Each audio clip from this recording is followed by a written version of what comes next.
Anda kembali menyaksikan Kompas Sahur, saudara. Upaya untuk menertibkan masyarakat soal PSBB terus mendapat perlawanan dari warga.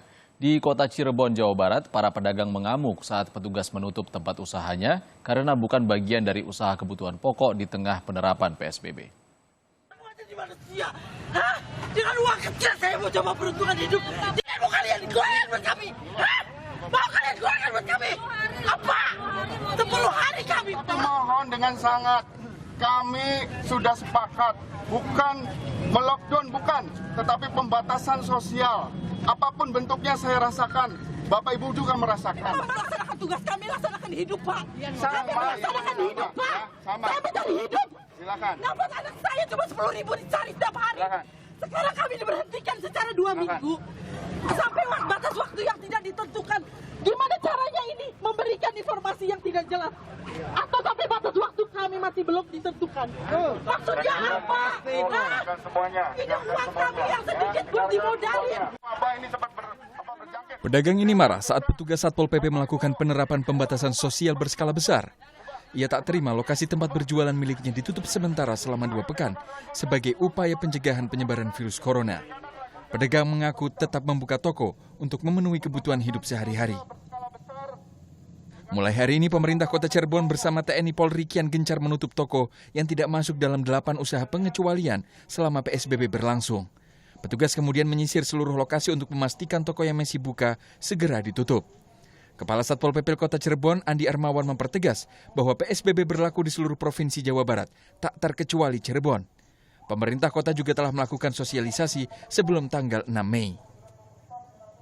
Perlawanan bagi kami ini adalah hal yang wajar karena mereka merasa seolah-olah ekonominya seolah-olah dibatasi dan sebagainya. Tetapi perlu diingat bahwa kami pun melaksanakan kegiatan ini juga untuk masyarakat. Bahwa kalau kita biarkan sebentar lagi masuk akhir bulan puasa, kemudian banyak orang yang berkunjung ke pasar dan sebagainya. Nah ini yang terus terang dari hasil amatan berjalannya perkembangan tren positif daripada virus corona ini yang ODP, PDP dan sebagainya positif dan sebagainya bahkan yang sampai meninggal itu berawal dari banyaknya orang berkumpul. Di Pasar Pulau Jaya, Jakarta Timur, petugas menutup sekaligus menyegel sejumlah toko yang kedapatan masih membuka tempat usaha saat penerapan PSBB fase kedua di Ibu Kota Jakarta.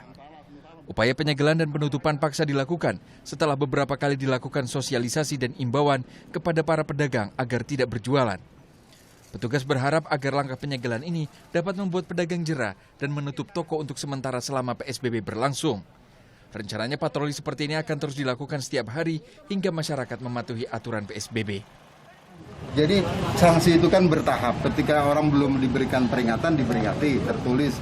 Setelah diperingati tertulis masih buka, disegel, tutup sementara. Ketika sudah diberikan segel tutup sementara dan di BAP tetap melaksanakan juga operasional usaha, kita ajukan usul untuk pencabutan izin usaha kalau dia memiliki. Kalau kemudian tidak, kita akan lanjutkan kepada justisi. Selain di kawasan Pasar Pulau Jaya, petugas juga menutup sejumlah toko di kawasan perkampungan industri kecil Penggilingan Cakung, Jakarta Timur.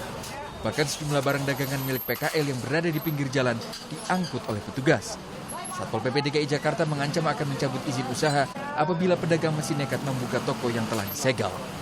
Berdasarkan peraturan pemerintah tentang pelaksanaan PSBB dalam penanganan COVID-19, hanya ada beberapa jenis usaha yang dikecualikan selama pelaksanaan PSBB ini, di antaranya usaha di bidang kesehatan, pangan, logistik, keuangan, energi, jasa konstruksi, komunikasi, dan perhotelan.